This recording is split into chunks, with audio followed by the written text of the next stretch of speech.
to the world. For instance, how my gratitude is not going to be directed towards the provision itself, but towards the provider, etc. So it has an organic, direct bearing on my life. Dr. Yamina, there is a comment here in the chat. Yes. And the person is asking a question. Would you like to say it in person? I mean, orally? Beza? Assalamu alaikum, sure. So I wrote in response to your question about why is it that we forget God, and I understand the distinction between, you can't really forget something you don't know because you don't even know it to even forget about it to begin with. But I was thinking, could it be because I truly don't know God that I forget about him, meaning that, like, because I don't actually know him, that I don't even know what I'm missing out on. And I also wrote that I define God as, or knowing God as, recognizing my createdness and neediness for him. So yeah, I hope that was clear. Yeah, thank you for sharing. Yeah, that's true in the beginning. And there is now, so this is the first step. If I don't even know that, if I don't even realize that, if I'm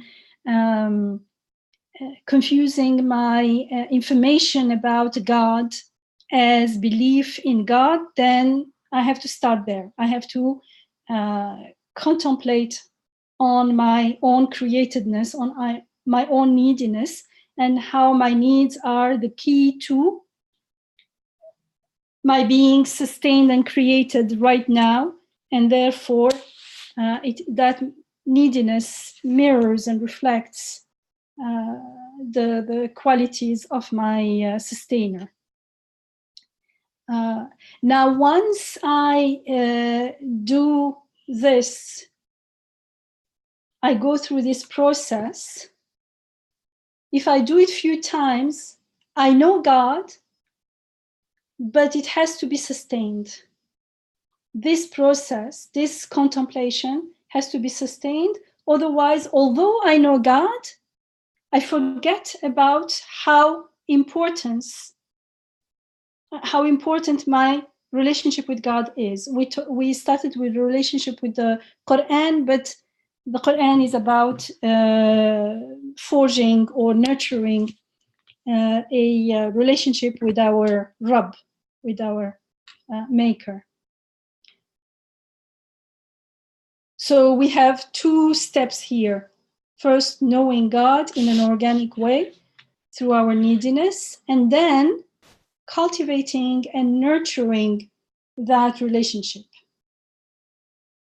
Like many of us, like when we talked last week, many of us have many times maybe contemplated and went through, experienced and witnessed. We talked about the Shahada, the witnessing the week before. We did witness some of the names of God and our connection to God and how we are being sustained here and now. And yet, afterwards, we act as though nothing happened. We totally forget about it. So there is something else going on here as well. And so our question is, how come we can forget something so important, so crucial, so vital? Like, do we forget our friends, for instance? We don't even forget our friends. So it means this forgetting is a symptom of something else. And it is a symptom of what? This is what we want to understand. Either, as Hajja Beza just said, we don't know who God is. We don't know him through our own neediness and createdness. and therefore we're not aware of our relationship to him, and we are not aware of the quality of the nature of our relationship to God. Because if in our self-awareness or the way we identify ourselves, the way we think about ourselves, if there is nothing that requires a sustainer, if there is nothing that requires God, the sustainer here, Rab, then we don't find within ourselves anything that connects to him and keeps the potential remembrance alive. Dr. Yamina, there is another comment in the chat box. It's saying, actually, could you say it yourself, Yasmin? Sure. Assalamu alaikum. So you said, and I agree with the last point that you made, that without knowing God, we don't know God. We might intellectually know God, but we don't really know God when every cell in our body, especially our heart, doesn't feel it, right? And to know God is to really just to feel God, to know him, not intellectually, but through the heart. But my other point was that could it also be, you said, what else could it be, right? So I'm wondering, could it also be that the human nature is forgetfulness? Because I've heard that, mankind, insan, comes from the root word of forgetfulness. And that's just part of our human nature. And number 3, could it be that we are, the whispers of the shaitan make us forget? The world looks so shiny and bright and beautiful that we are distracted. So I was just wondering if those things, in addition to not really knowing God, makes us forget.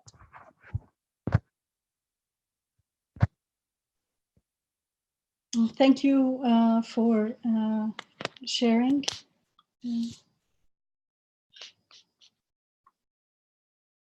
So I'll come back to they're all relevant to the equation, the forgetfulness of a human being, and the fact that we have this choice between 2 ways all the time. So it's not like we are geared towards only one way. So what you called the whispering, shaitan's whispering, is there is always the alternative. I am free to not follow the guidance. Inshallah, once we if we can have like a kind of framework, and then we can add these into it, inshallah. So what Khadija Beza has had just shared before about the neediness, and we talked about it last week, and it's something that we keep repeating, that our needs are the key to our ubudiyah. It's the key to realizing who we truly are, and therefore that we are being sustained right now, that we are being created, sustained, whatever you call it. That is very important, because usually we all go through a crisis in our life when we feel very needy for help, for support. We feel very vulnerable and fragile and very powerless and helpless. In those situations, fitratan, like we are created in a way to seek help. And because we are believers in God, or at least we don't deny God, and I always say, as Imam Nursi rahimahullah always says, to believe in God is not the same as to not deny God. Not denying God is good. It's the beginning. But then we have to come to knowing God. We cannot believe in God without knowing him, with his attribute, the way he describes himself in his book, in his revelation in the Quran. So when we know God like this from time to time, we have no map. It is not a systematic, we have no systematic way of knowing God. We just find ourselves in that situation, and in that situation we feel very close to our needs, and therefore very close to whatever help we receive. But we don't want to live only from crisis to crisis, and then in between we don't feel the need for it because we're fine. So we're fine not because when we are fine also we are being sustained. And the problem there is how we perceive ourselves.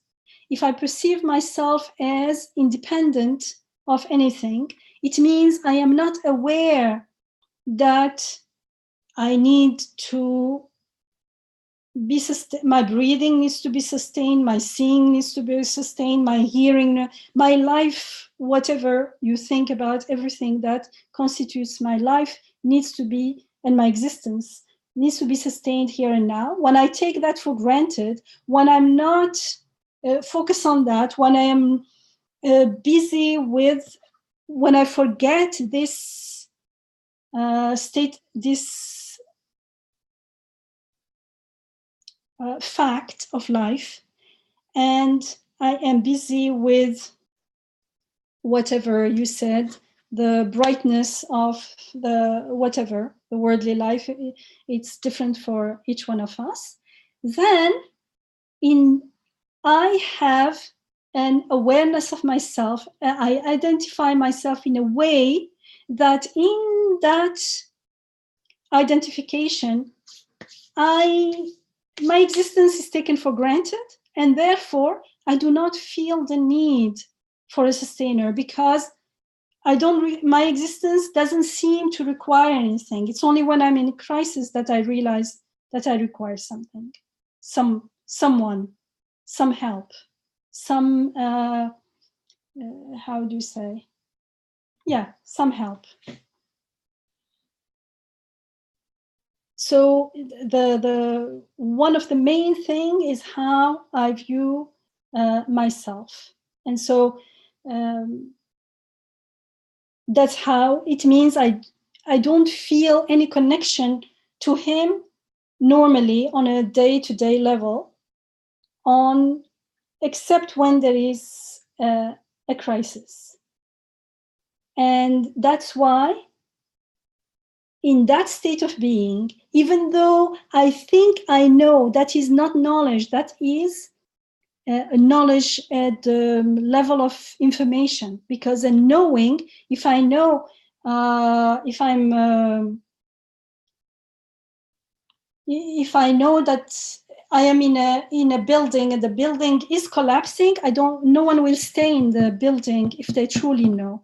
But if I say, oh, they said this building will collapse, and I'm still sitting there, it means I'm talking about it, but I don't really believe it. Otherwise, if I start seeing the building shaking and things, I won't talk about it. I will just run away. So again, it's directly linked to our self-identity, which was mentioned last week. Actually, it was at the end of last week. Our self-awareness of who we are. And so I wanted to share with you traditionally, this is so important, and that's why traditionally in Islam, people talked about 3 levels of self-awareness, of self-identity, of identifying ourselves. And the three of them are mentioned in the Quran. The three levels of self and nafs. The first level is an-nafs al-ammara bis-su', the evil commanding self, which is mentioned in Surah Yusuf 12:53, when we are told the self does incite to evil, except for those that my sustainer has mercy on. Behold, my sustainer, my Rabb, is much forgiving, much merciful. So and at this level, to identify with an-nafs al-ammara bis-su', this evil commanding self, means to identify with our desires, with our appetites, with our fears, with our anger, without having any gap in between. I am not aware that this is me and this is a fear of mine. What shall I do with it? No. At that level, I am the fear. I am totally submerged. I'm totally I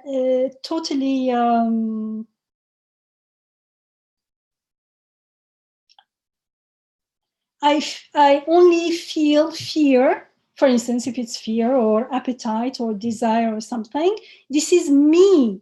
I don't feel that this is coming to me and it is temporary, it may change. No, I live on a moment to moment. I'm totally submerged or subjugated to these desires and appetites and things. And in that state, we believe that these appetites and desires and wants and impulses, almost like they are who we are, like we identify with them so much that it seems the only way we have is to attend to them, is to do whatever we can to fulfill them. So our life is based on fulfilling. They are in control of us in a way. And that's why this self rules over us and dominates our sense of self. It commands us, and it is like as if it commands, we execute its commands. That's why it's the evil commanding self. And we remain like trapped into this mindless identifying with our desires and wants and impulses. The second level is an-nafs al-lawwama, or the blaming or the self-reproaching self, mentioned in Surah Al-Qiyamah 75, ayah 2, when we are told, وَلَا أُقْسِمُ بِالنَّفْسِ اللَّوَّامَةِ, and I swear by the self-reproaching self. And this self-reproach, this blame, is an indication that there is now the beginning of an inner struggle. Somehow we are becoming aware of a reality beyond our impulses and desires. We are saying, what's going on? I don't like this and I shouldn't be doing this, or maybe I shouldn't be just attending to whatever comes to me. So there is a little higher, it's a sign that the blame there is a sign there is a higher potential of awareness that begins to unfold, and we tries to subdue the self-commanding, the evil commanding self, sorry. And the third level is that of an-nafs al-mutma'inna. Ya ayyatuha an-nafs al-mutma'inna, we are told in Surah Al-Fajr 89, ayah 27. And this self is content, it is at peace, mutma'inna, itmi'nan is being content, satisfied, at peace. And this self exists in a state of inner peace, because this has discovered its true identity, and its true identity is abd. Abd is being aware of our needs, and so those desires and appetites and fears, we don't take them as face value. Now there is some distance between us and them, so we have a new perception from that distance, and from that perception we can see what needs they are pointing to. I have a fear of something. What is the need underneath? And through those needs, I realize the various names of my sustainer. So they become like a mirror to Rububiyyah. So our true identity is an identity of abd, of worshipper, of our forgiving and merciful Rabb, as we're told in النفس لأمارة بالسوء إلا ما رحم ربي إن ربي غفور رحيم. And as a result of it, of this,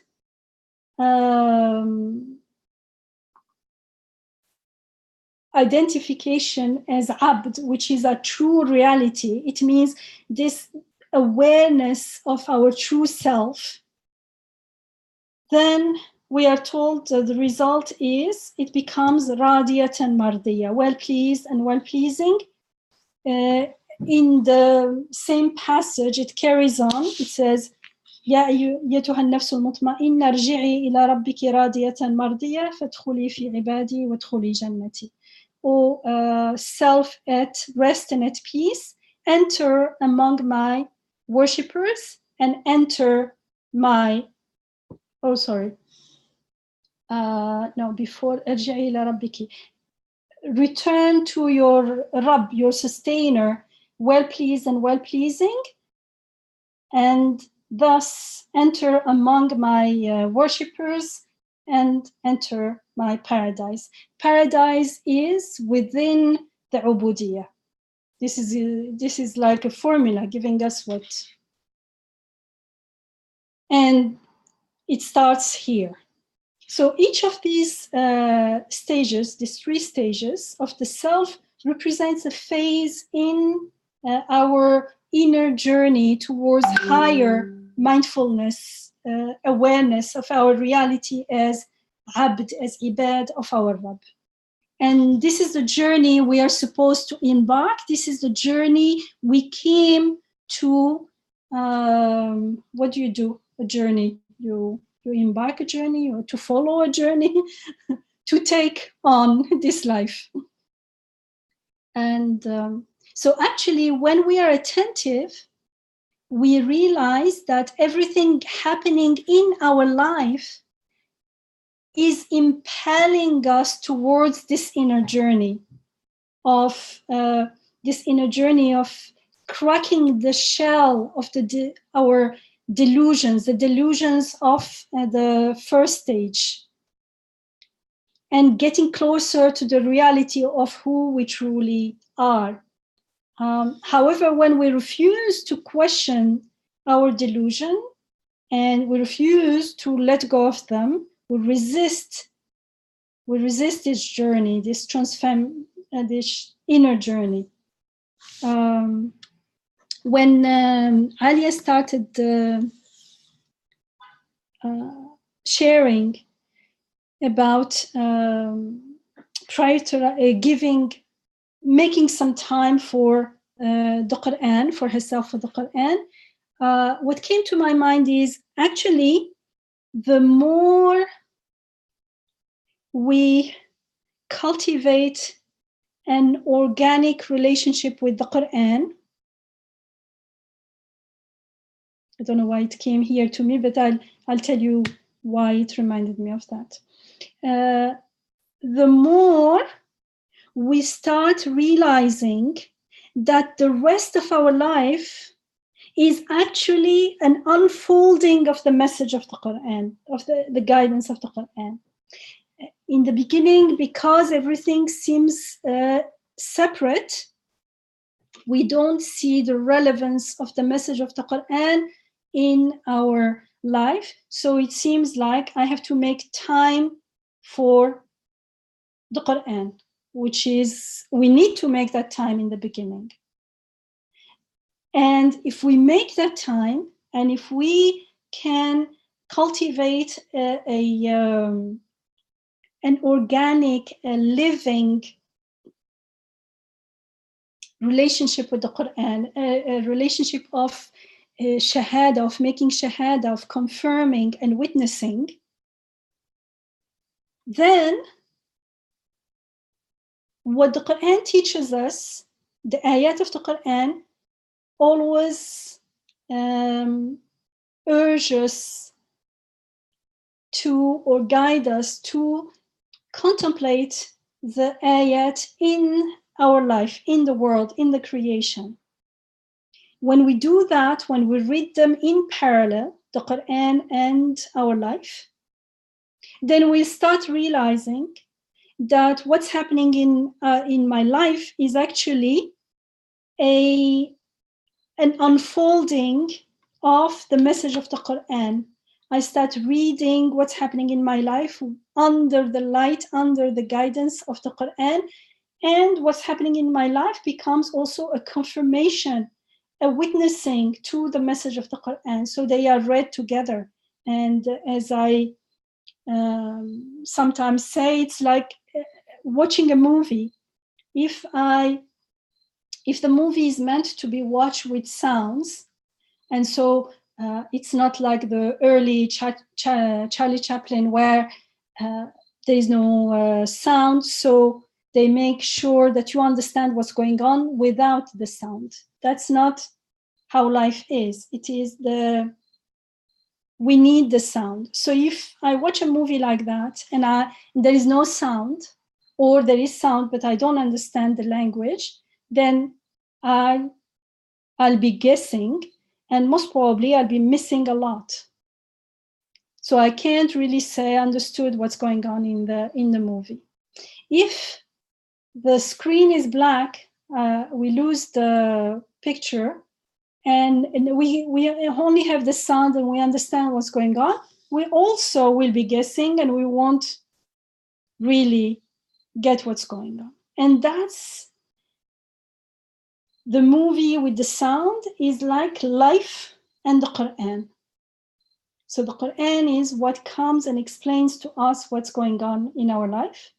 And so what's going on in our life, when we start living it and interacting with it with the guidance of the Quran, it's like darkness suddenly becomes light. We start understanding the language, the tasbihah, the glorification of everything, and everything starts making sense. So it becomes easy to go back and witness and confirm the truthfulness of the message of the Quran. And that's why later it won't be a matter of we won't feel like I need to make time for the Quran as if it has nothing to do with my life, but it's something good. No, it is the most important thing. That need will start being uncovered. Just wanted to add that because it reminded me of the beginning. And so the more attentive we are, and the more we cultivate this living relationship with the Quran, the more we realize that everything happening in our life is actually pushing us towards facilitating our inner journey. It is making it, it's like the Qudsi hadith, the sacred hadith that says, if you come towards me one step, I come towards you running. Once we make that intention and start living accordingly, things will start unfolding and everything will be made easier and easier. And therefore, the more our life, our daily life becomes full of shahada, of instances of shahada, of witnessing to the truth of the message of the Quran, the more the delusions, that shell, that balloon of delusions that we have at the beginning when we are living at the first level, when it seems to us that we imagine ourselves to be independent, those delusions start being replaced with realities. And so we start getting closer and closer to who we truly are, to our ubudiyya.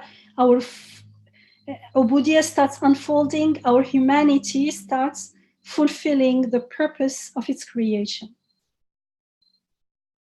So what's important is for us to realize that these 3 stages constitute 3 levels of mindfulness. Mm-hmm. How we identify ourselves, how we perceive ourselves, and therefore how we relate to ourselves and the rest of the world. Now, how do we cultivate this mindfulness to reach higher levels of self? How to go from one level to the other? These are 3, but there are many stages, like sub-stages in between. Of course, through the guidance of the Quran, and also through the guidance of the reality of the world, and also the guidance of the fitrah. And the fitrah is the human nature. So although we have a forgetful side, if we have an inclination to forget, this brings into us, for instance, the need to, the more I realize this, and I realize this, what does it mean that I tend to forget? Some people, someone mentioned that some people say that the word insan is the root of the word insan. Some say it's from unsiya, but some says it's from nisyan, from forgetting, and therefore it is in our how do you say, in our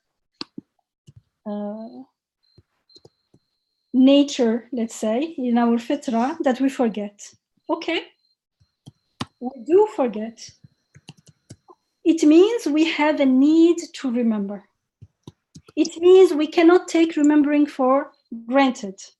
It's like we are not born with knowledge of this and that. We go to school, we go to here and there, we learn from people, we learn from life. We listen, it's a process. And so it is remembering. So if we realize this, it doesn't mean it's something negative. It's only negative when I'm not aware of it and I don't do anything about it. But the moment I'm aware of it, I do not trust that, okay, I learned something and that's it. Now I can just go on and do whatever I want. No, I cannot rely on that because we are forgetful. Therefore, I have to establish a system of remembrance because I need to remember. So we have guidance. We cultivate this mindfulness through help from the Quran, help from the reality of the world, the creation, and through our fitrah, the way we are created with needs. And the needs are the key that is going to open all these doors and connect them all together. So think about it. When we're still stuck in the first level of nafs al-ammara, of the evil commanding soul, for instance, self, how can we learn how can what we learn from the Quran impact us? If I'm at that level, I can learn a lot from the Quran, but how can it have an impact on my life? How can it transform my life? When we're still living in delusion, when my perception of reality is totally deluded, is totally distorted, through guidance on the ground, it's my way of saying, like through what's happening to me in life. It's like we lifted up beyond our delusions through the reality of life. For instance, we may be living in the delusion that life lasts forever. I gave this example because it is repeated in the Quran, in the Hadith, in the lasting hope, the Tul al-Amal, this having this illusion that even if there is death, it's very far.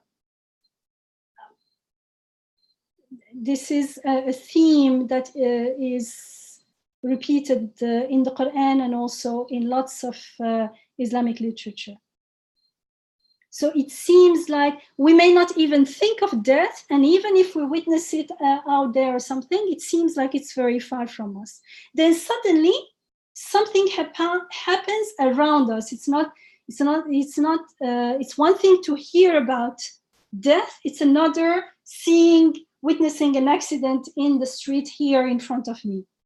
It's totally different. The emotions are directly involved. Or it could be a serious illness, could be an accident, it could be an illness. Something that reminds us of the looming death and the transience of life. That reality that when I'm in that state, it doesn't seem like it's my reality because it's so scary that I want to forget about it. And so it's like we weave this balloon and we live in it, but it's totally delusional. So this reality, when we face that reality again in that situation, it is actually a blessing in the sense that it helps us tear off the veil of delusion. It helps us wake up from our delusion. It's an opportunity to wake up from our delusion. So it is up to us at that moment. وَهَدَيْنَاهُ النَّجْدَيْنِ. We are given the two choices. The two choices. Either I take it as an opportunity to wake up from my delusion, to pause, to acknowledge our pain, our longing for healing from the wounds of transience, the wounds of being so vulnerable. There is this transience and it's so painful. At the same time, we can't do anything about it. Nothing is under our control, even our own existence. So these things compound one onto the other. It's very, very painful. That's why we tend to run away from the reality and forget about it, avoid it, ignore it. But that's not a solution. So at this point, we're faced with these two momentous choices that the Quran talks about. We can wake up to the reality of our vulnerability, our helplessness, and choose to accept it because it is the fact, and then seek to discover its meaning, find out what implications it has. Then we become ready to interact with the message of the Quran. We become ready to benefit from its healing because the wound that I was putting like a Band-Aid on, it's a deep wound. That Band-Aid can't do anything. It's rotting underneath. When I take the Band-Aid off, it may be hurtful, but now I can accept that I need help from a physician. And so now we can appreciate the light of the Quran because we feel the darkness. We can appreciate the healing and the guidance of the Quran because we feel the deep pain. Or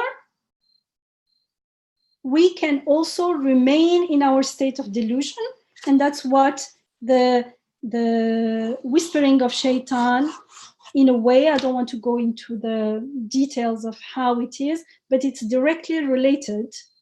I'm not going to the mechanics of how it happens, but as a result of that, we find ourselves, but it's a choice at the end of the day. It's a choice to remain in that state of delusion, in a desperate and obstinate attempt to escape that pain, to escape the anxieties, the fears of what seems like a very painful reality. It's not the reality, in fact, it's the reality as I perceive it in my distorted perception through my delusion. So while being in this state, in the states of delusion, we remain unaware that we are being sustained in existence, for instance, here and now. I'm still in that state. It feels to us, because we don't want to accept the reality, and therefore we don't contemplate, and therefore we don't let the heart feel the reality, explore the reality. We just stop it and get busy with something else, seek the beauty or the brightness of the worldly life, or the transient life, to escape that seemingly painful reality. And so we don't realize the reality that, yes, we are vulnerable, yes, we don't have power, but lo and behold, we are being sustained. So I don't have power, but someone has power who is taking care of my needs. We miss that very, very important information, that important link, that important urwatul wuthqa, that solid support, our only support, the only that path that leads to the source of all goodness, the source of everything we long for. We miss it when we take that the second choice of remaining unaware. And so as a consequence, we experience life as scary and continuously flowing into death, into nothingness, into darkness, let's say, because we don't think about it, it's just scary. And add to this the fact that the self finds nothing in itself to hold on, neither within nor without. So what remains to us is temporary relief in assuming that we are the owner of our life and convincing ourselves that we are seeking a career, we're seeking life, we're building ourselves, we're doing something of ourselves, we're seeking either to prove ourselves or to distract ourselves, and often both things at the same time. We seek to prove ourselves, and when it doesn't work, we distract ourselves. But the reality, until a big crisis comes and interrupts that cycle of delusion. But the reality remains that everything is transient, everything is dying, everything is perishing, and therefore ultimately everything is within that distorted perception, everything is without true purpose or meaning. And so it's dark. It is an existential darkness for the spirit. And so the journey towards seeking healing and light and guidance. In the beginning, maybe we don't feel it as guidance, we feel it more like healing and light, starts when we accept the reality that we have no control of our existence, including our breathing. I love the breathing example. For me, it just works, especially with the 3-minute exercises of breathing. Alhamdulillah. And so we accept the reality that we have no control of our existence and that we are being sustained in existence, subhanallah. And so then we can embrace those moments of crisis as potential breakthroughs. And when we accept our vulnerability, our powerlessness, then we are consenting to welcome the healing, to welcome the light. We are consenting to welcome the help, the guidance, the possibility of being dependent on something else, which is, lo and behold, we realize it's not only a possibility, it is the reality, it is our reality. And then that acceptance is surrender.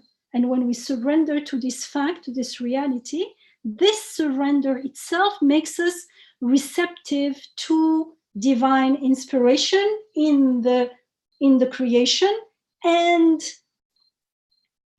divine guidance through the Quran. So when we interact with the Quran is living now. It is God speaking to me now, my sustainer, the one who is sustaining my breathing now. He is speaking to me now. He's guiding me now. Subhanallah. Just so the breakthrough is enormous. It's amazing. It's tremendous. It's beyond our wildest imagination when we are in that little hole of delusions in the first level. And this is a journey of higher and higher self-awareness and mindfulness. And so on. This is one example. And this is one of the recurring themes of receiving Nur you must have noticed. So the root of our predicament is mindlessness. And this term in the Quran, it's called ghafla. Ghafala in Arabic, the verb ghafala, is to be or to become unmindful, neglectful, heedless, forgetful. And ghafil, the heedless, the unmindful.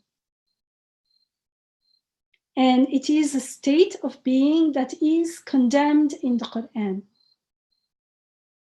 We don't want to be heedless and unmindful. So if we don't want to be in a state of mindlessness, of ghafla, because it is at the root of any all this, any reason we find for not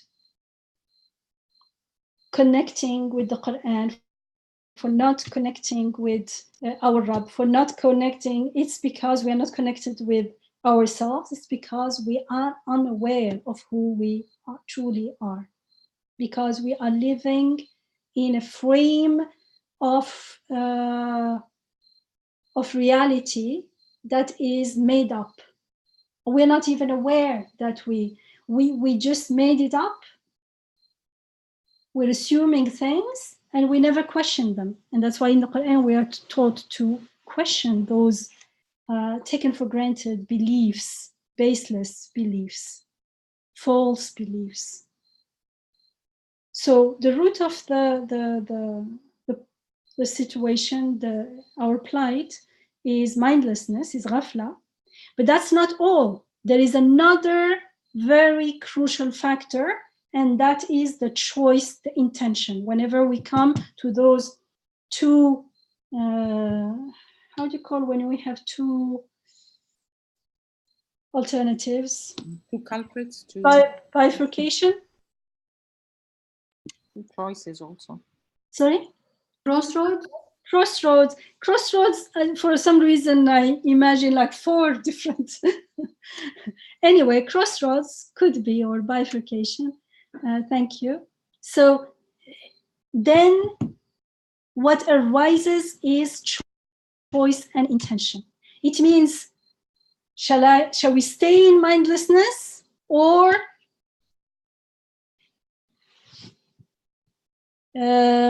choose mindfulness, choose to be to journey from level 1 to level 3, nafs al-mutma'inna, the self that is at peace, the self that knows its true identity. That's up to us. It's a choice, it's an intention. So it's up to us to decide to cultivate mindfulness, without which there is no iman, by the way. There is no, our iman increases to the extent of our mindfulness. And the mindfulness here, another better word for it is ihsan, but because ihsan doesn't mean much to many of us, it's again information. Maybe at this stage, self-awareness, mindfulness may be enough. So it's up to us to choose to grasp the nature of this illness that is ghafla, that is mindlessness. And once we understand the illness of ghafla, as it is described in the Quran, then inshallah, we have to choose to decide and choose and follow the cure that is proposed to us in the Quran. And alhamdulillah, there are various practical cures.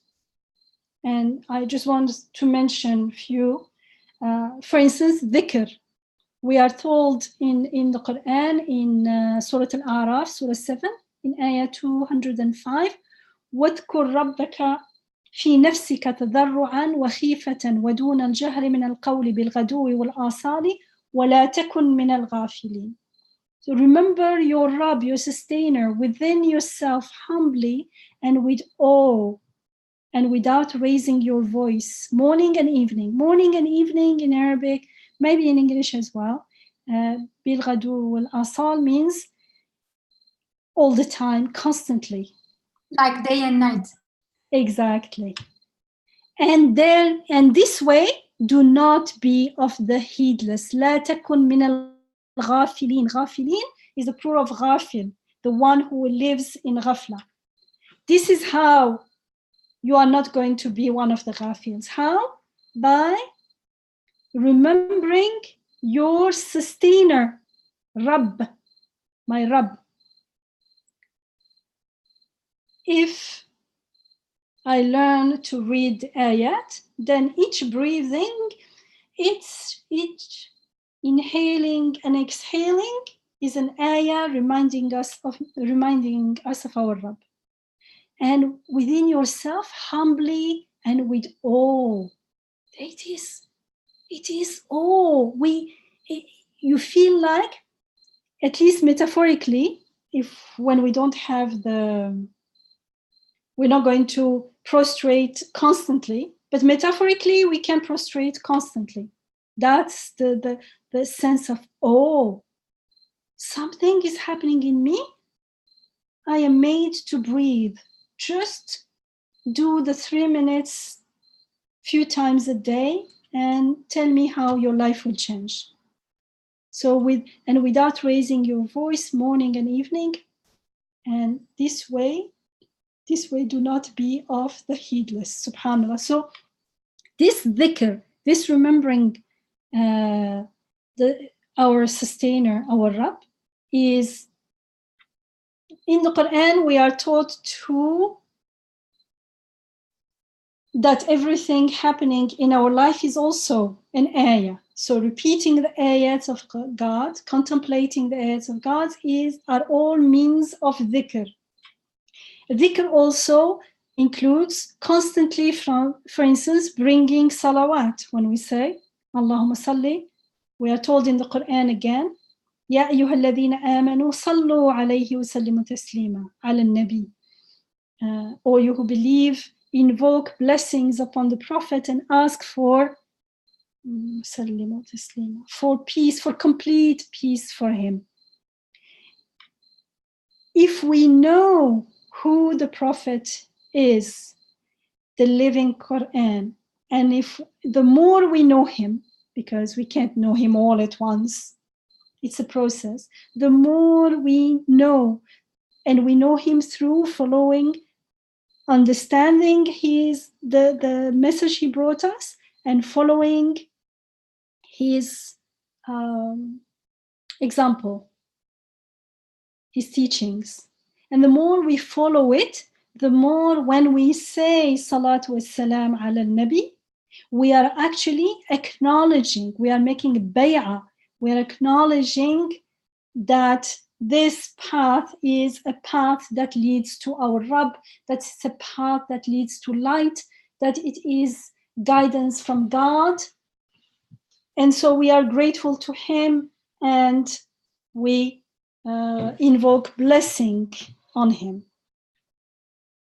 For instance, another way of dhikr is constantly repenting and seeking forgiveness. And when we talked about istighfar, is not only when we make a mistake, it's not only when there is a crisis, so it's not only when we make, but constantly, because even the Prophet ﷺ constantly, he says that he constantly made istighfar, because we want to make istighfar so for all the potential small little forgettings. If we keep making istighfar for forgetting or being about to forget, guess what?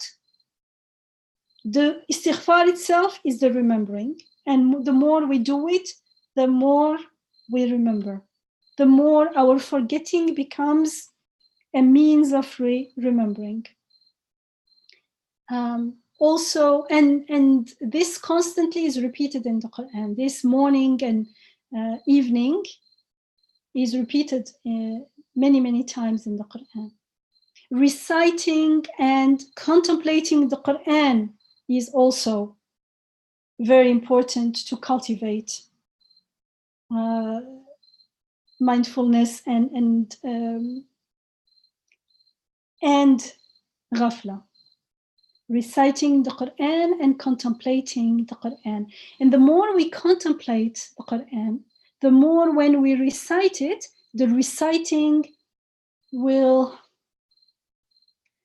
even when we are not thinking exactly word by word, if we did our homework before, and we have that living connection with the Quran is like water for my thirst, my spiritual and emotional thirst. It's like food for my soul and my heart. Then even when I may not feel very hungry, when you see a food that you really love, you smile, you love it.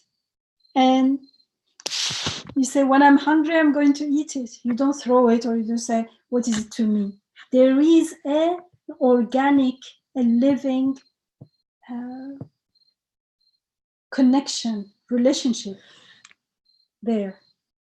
So the more we have that awareness, the more we appreciate it.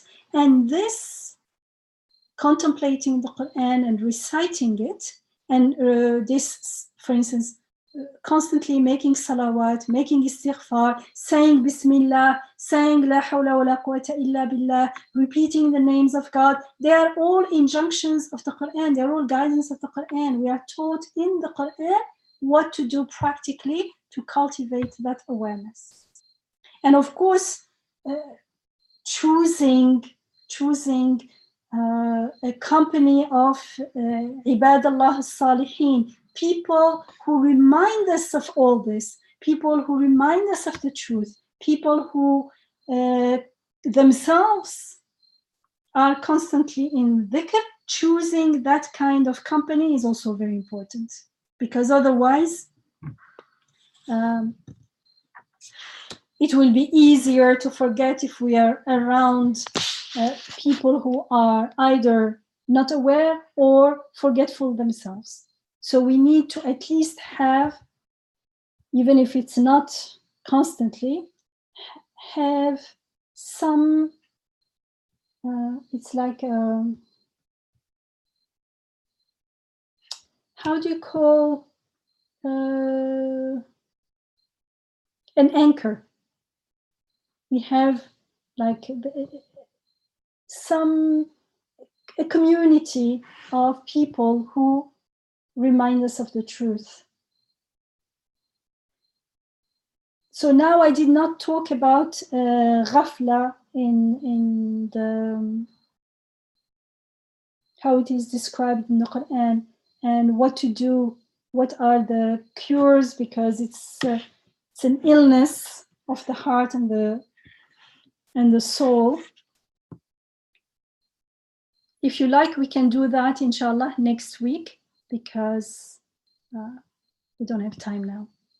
Can I ask you a question, Yamina? Sure. So when you were mentioning, like, the more we get connected with the Quran, the more our daily, like the more we'll read ayat in our daily life, like our daily life, we will realize like how this connection takes us like from a point of stressing about everything into a point of expecting, you know, things to be taken care. Like that point, like for me, that point, like that is a point that everyone can understand, because everyone goes through like all these unnecessary, if you want to say it that way, like, you know, or those like those time absorbing or time wasting unneeded extremes of, like, you know, an anxiety about something, or being upset about something, or being worried about all of those, like all of those unnecessary, like it's you know, I could see where fear and anxiety and all of that is at a necessary, at a good dose, is a dose that we need, you know, it's our reminder of coming back.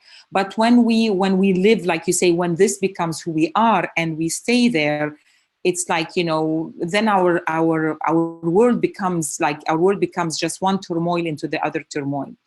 So for me, like that point is really like is a breakthrough for people who are just even looking for a peace of mind, like for people, and you know, who are just say, you know what, I suffer a lot and I'm just trying to get. So for me, that is like a very you know, if I'm prioritizing, if everything takes precedence, but I'm always feeling throughout the day, or at the end of the day, I feel like, you know, I'm unsatisfied, or I feel the anxiety is still there, or I feel, so then I have not reached a state of heart that I am aspiring to reach, where I don't feel all of those negative emotions.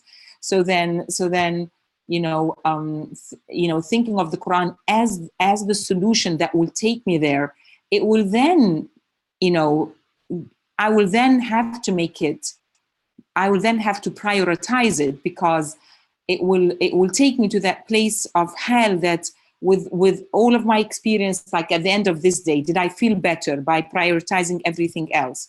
By the end of these 2 days, like by the end of these 3 days, did I, you know, like even pushing myself harder, did it feel any better? But if the answer is always no, then that is an incentive in itself.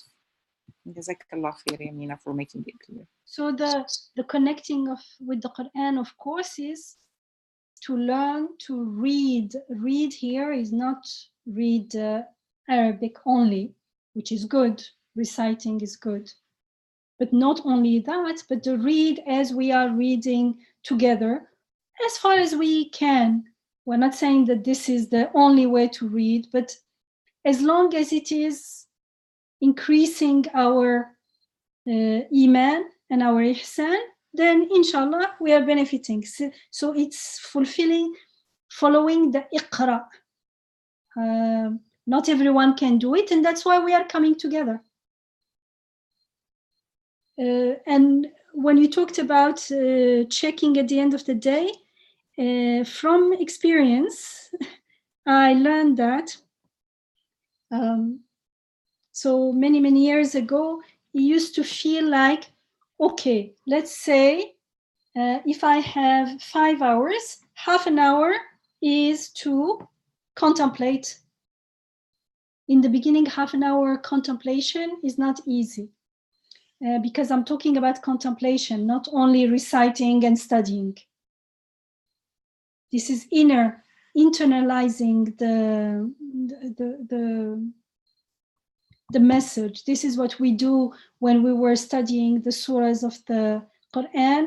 And many times I would share what I went through in my inner, how do you say, inner interacting with the ayah, how it doesn't just unfold like this. I know the words, oh, it means this, finished. It doesn't work that way. And those who've been following know what I'm talking about. So, for instance, if I have 5 hours and I say 30 minutes for contemplation, and it feels like long, I give lots of time. It used to feel like that, like, oh, like a big sacrifice. And then you realize that the barakah of that 30 minutes, the remaining 4 hours and a half, the quality of the 4 hours and a half is immense. And when you think, oh, today I don't have time for this, then the lack of barakah and the trying to compensate for this and that, actually things that could take, for instance, with more awareness, with more a more peaceful mind, a more calm attitude, you could do the same thing in much lesser time. Or sometimes it's not even a matter of time, it's a matter of it comes to your mind or not. You're solving a problem, sometimes you know everything and you don't know how to solve it. It comes or it doesn't come. It's a matter of inspiration. And the more we spend time contemplating on the Quran, the more there is a letting go. There is no claim of I am going to do it, stressing, resisting, and trying to find things.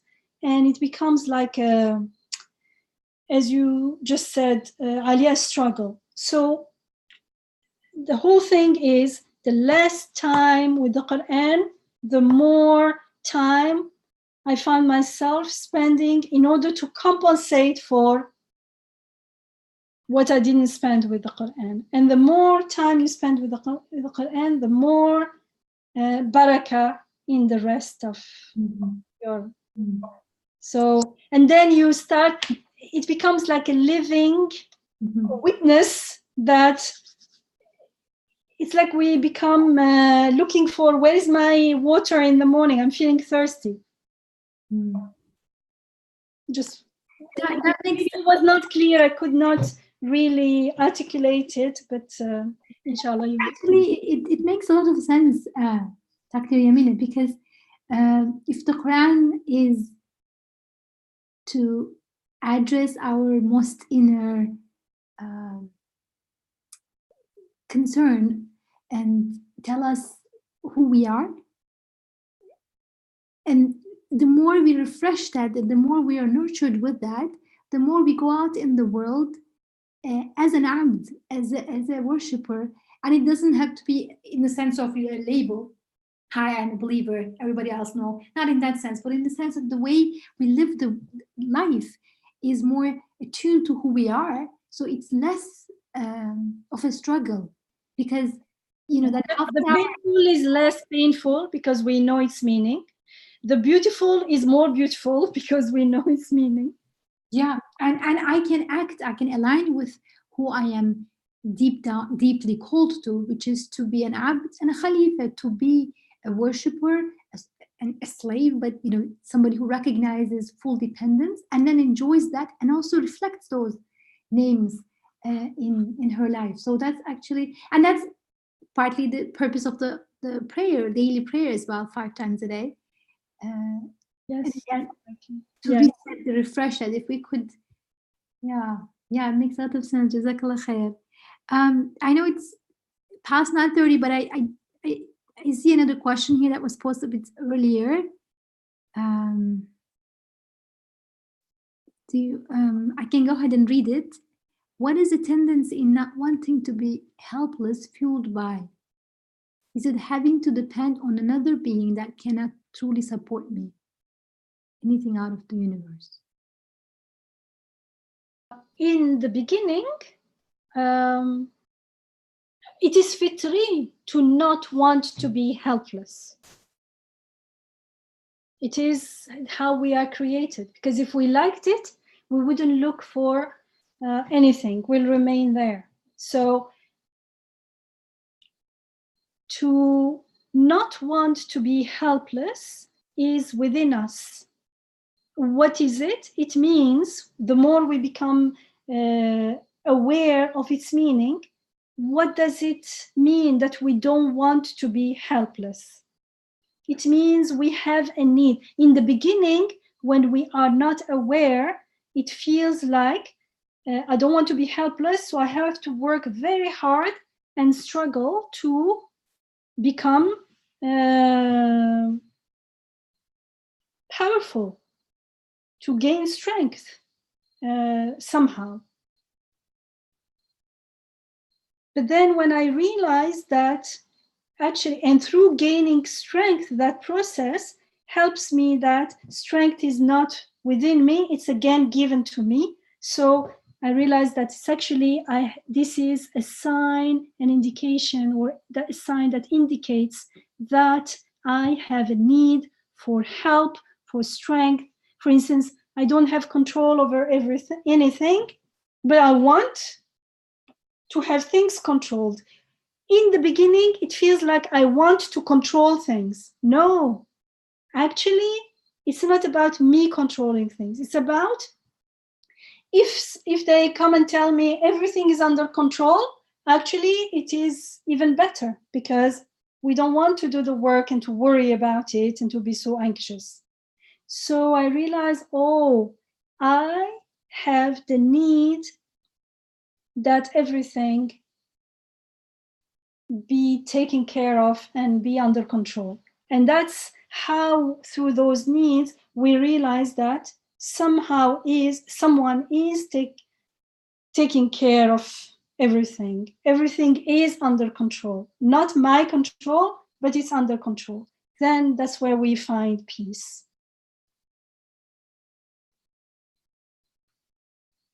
In the beginning, because we don't know about that, because it's not a knowing, it's a matter. That's why I said it's a matter of mindfulness, of awareness. We are not aware. So I know there is God, I know He is Rab, but that's not how I experience it in my inner world. That's not how I perceive it. That's not how it feels to me. I know, and that knowledge somehow is separate and independent of how I feel. How I feel is my reality, is my awareness. And so we need to cultivate the awareness by what we did in many retreats, questioning our false beliefs and realizing that what my true need is. And so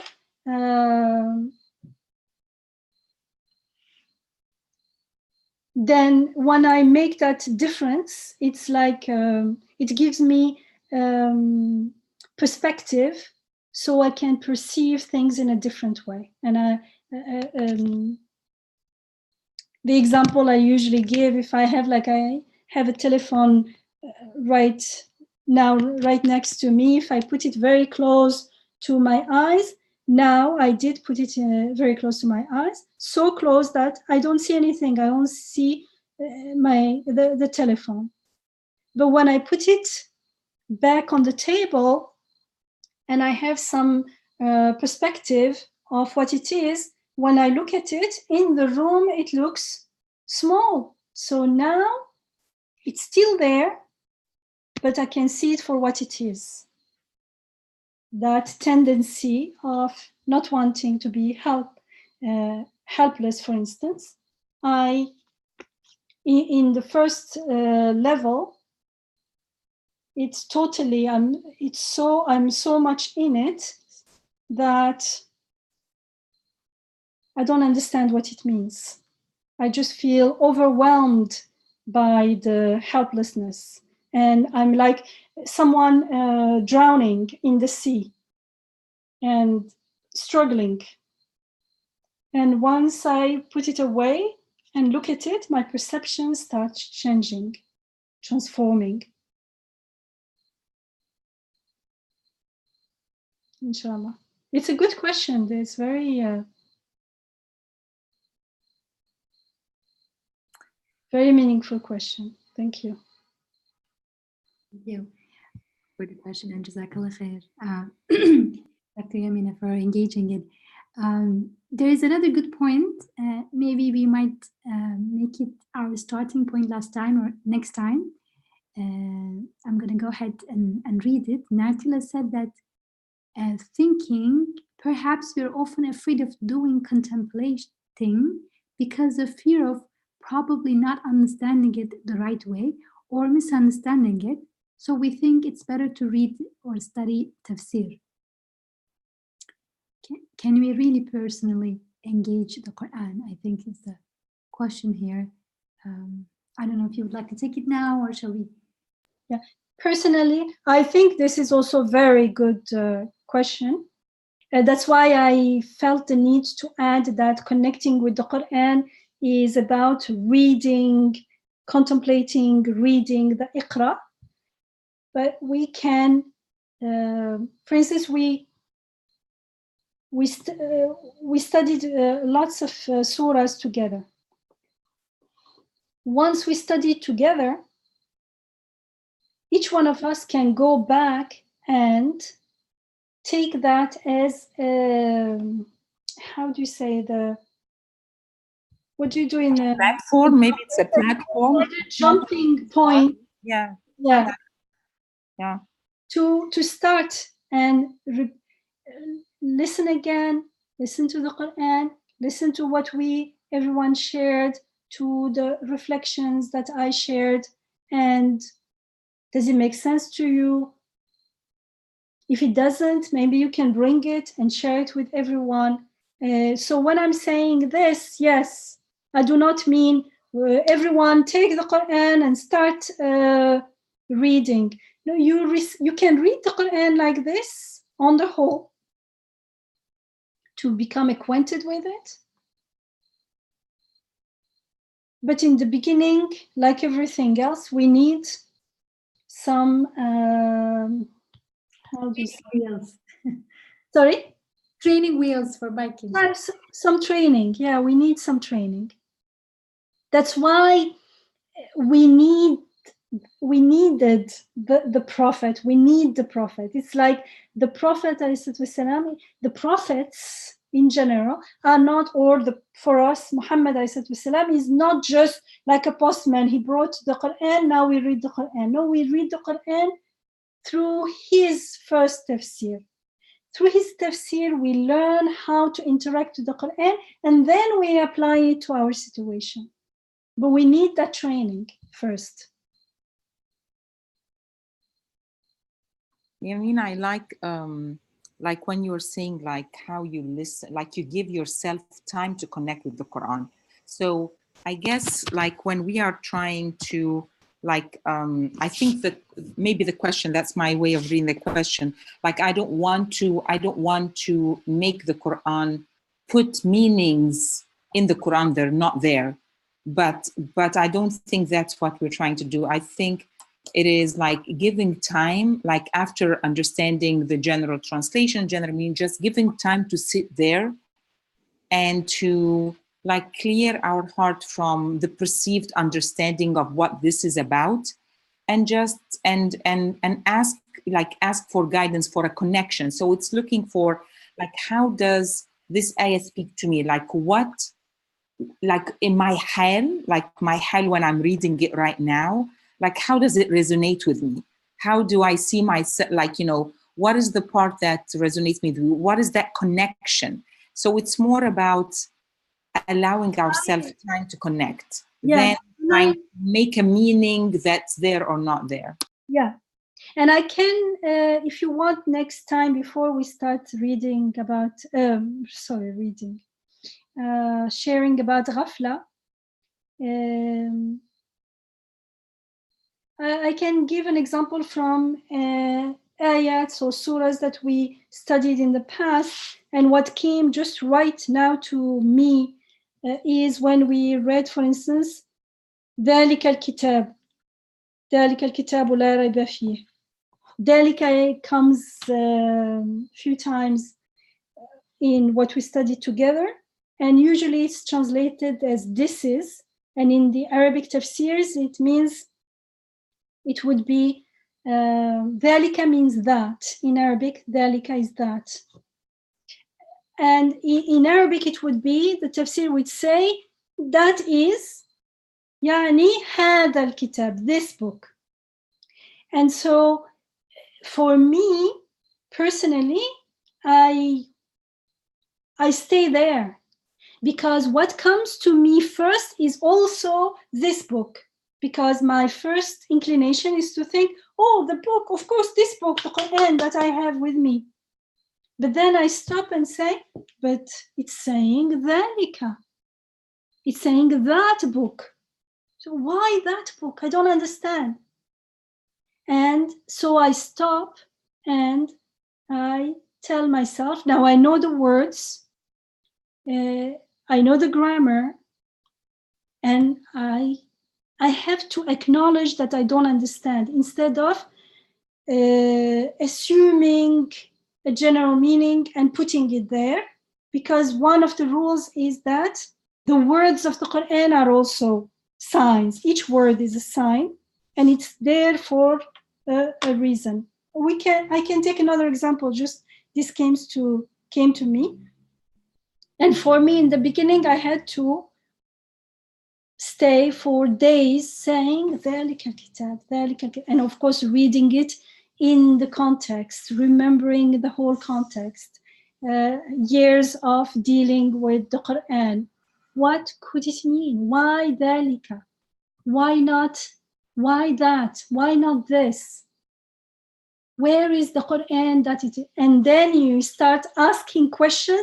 The questions are not coming from me. They're coming from me, but I mean being inspired with the questions. And the questions, as the questions find answers, then I go back and say, oh, the fact that it is this ayah saying that book is very, very significant. Then the Quran starts unfolding. So we read it, we study it. I always say the studying, the knowing the Arabic grammar and everything is a must, because otherwise how would you read? But it is not enough. We have to do and does it mean that when what I received was everything? I exhausted the meaning of that verse? Not at all. Even me as Yamina, another time, something else may be revealed to me. Because it's an ayah means it indicates a reality. The reality is huge. It's like the signpost to a city. It says the name of the city, Philadelphia. But Philadelphia is a whole city. Within the city, there are worlds within worlds, people, all kinds of things are going on. So just because I saw Philadelphia and I understand and I know the city, It doesn't mean that I know the whole city. And this is even like in a worldly, it's just in order to understand. So this ayah is pointing towards a reality that is beyond a reality that is related to the world of the unseen, that is infinite, that is related to the divine, to God, and to His beautiful names, to Akhirah. So each time, a tiny little bit of that is going to be revealed to us. The whole thing is that, as Alias, I do not assume something and impose it on the text. The whole thing is that I am listening consciously. That's why awareness is important. I have to be aware that I'm not making it up, that I am listening and receiving. And when I receive it, I have to go and check it. Like when you solve an equation, we go back and plug it into the equation to make sure it works, it is correct. It has to be consistent with, for instance, in general, with the message of Tawheed, for instance. Inshallah. Inshallah. Thank you. Thank you. Jazakumullah khair.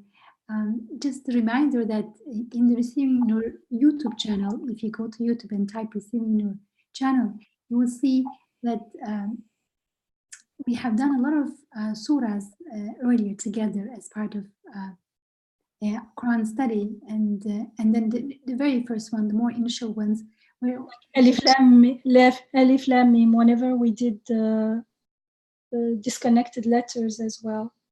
Yeah, so the earlier ones also focus a lot of the basic fundamental things to keep in mind as we approach the Quran. So those of us who have missed some of those or most of those, it's a good opportunity to know that they are available for your contemplation there as well. And then it would be great to share. It's one of the exciting things about our new season is that we have more participation. Inshallah, we'll have even more.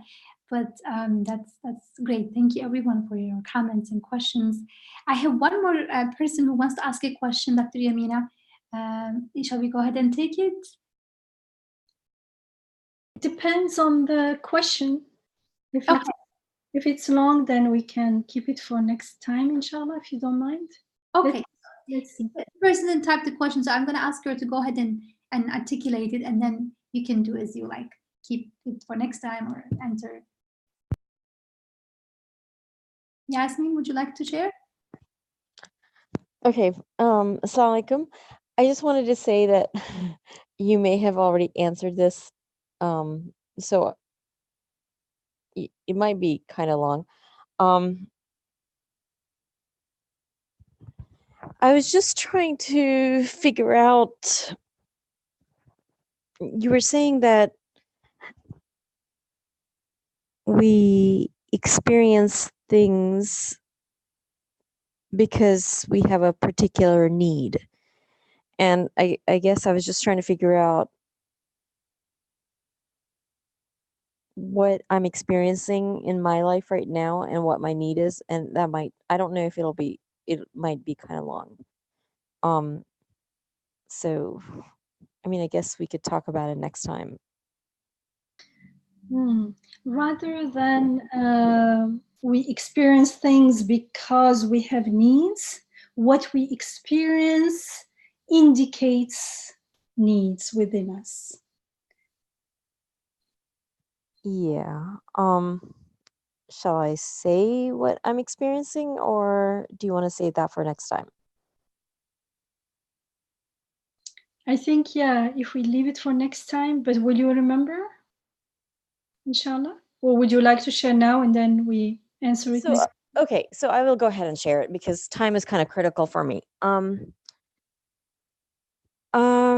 So recording or sorry? No, we can go ahead and record it because I think this might be helpful. Yeah. This might be helpful for others who might listen on YouTube or wherever. It's fine. So I've been experiencing this quite a bit. I experience at my job, especially, people that bully me, right? Especially, I guess sexual harassment, predators.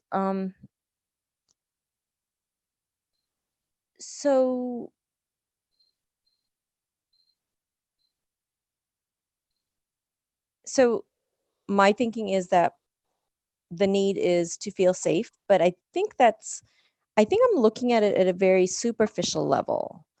And I'm trying to figure out what steps to take. And that's why time is critical. Yeah. Okay. So there is a bullying. The bullying is the experience. Now, what you are experiencing is an emotional response to the situation. And that emotional response is what's going to, if we track it, will take us to the need underneath.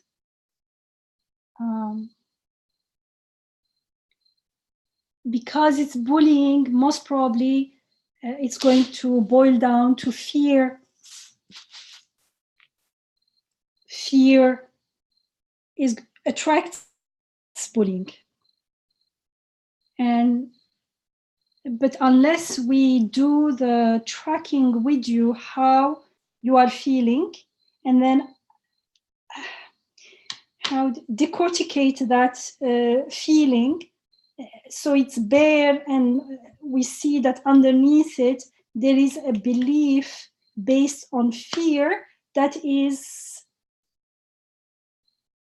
making you be in a way that you become, how do you say, une cible, Susceptible.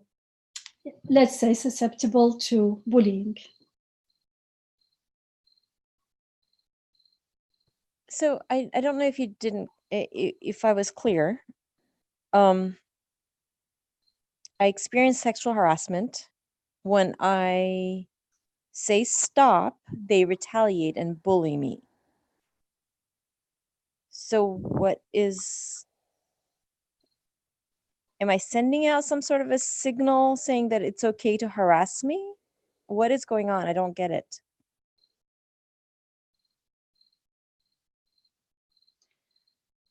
Oh, it would take a long time. What we could do is, how about you get in touch with me sometimes during the week?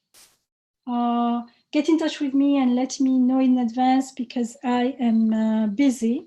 But if we take half an hour, 40 minutes to untangle this, then once it's clear, then we can share with everyone else next week, or you can share the guidelines that everyone can apply to whatever situation they find themselves in, unpleasant situations. Okay, that sounds good. Thank you. Inshallah. Jazakallah khair. You're welcome. Okay. You're in for a special treat from Yamina. You're very lucky. And inshallah, we'll keep each other in dua. And on that note, we will end here, inshallah. Dr. Yamina, do you have any final words for today? Inshallah, we can share something on WhatsApp about maybe an ayah or something to reflect on for next week. Is that what you meant? No. No, I said if you have any final things before we close today. As usual. اللهم أرنا الحق حقا وارزقنا اتباعه وارنا الباطل باطلا وارزقنا اجتنابه نستغفر الله نستغفر الله نستغفر الله العظيم الكريم الرحيم الذي لا إله إلا هو الحي القيوم ونتوب إليه سبحانه. اللهم صل على سيدنا محمد وعلى آل سيدنا محمد بعدد ما خلقت. آمين والحمد لله رب العالمين. Thank you. Jazakallah khair. May Allah give you barakah in your health and in your heart. Amen. آمين أجمعين إن شاء الله. جزاكم الله خير. Inshallah, see you next week, everyone. And Assalamu alaikum. إن شاء الله. And please register if you're planning to come for the retreat and spread the word about the December retreat. The Super Saver registration ends on the 15th of October. So please spread the word to those who would be interested in receiving your style, inshallah. Jazakallah kull khair, Isra. Thank you very much. Allah khair.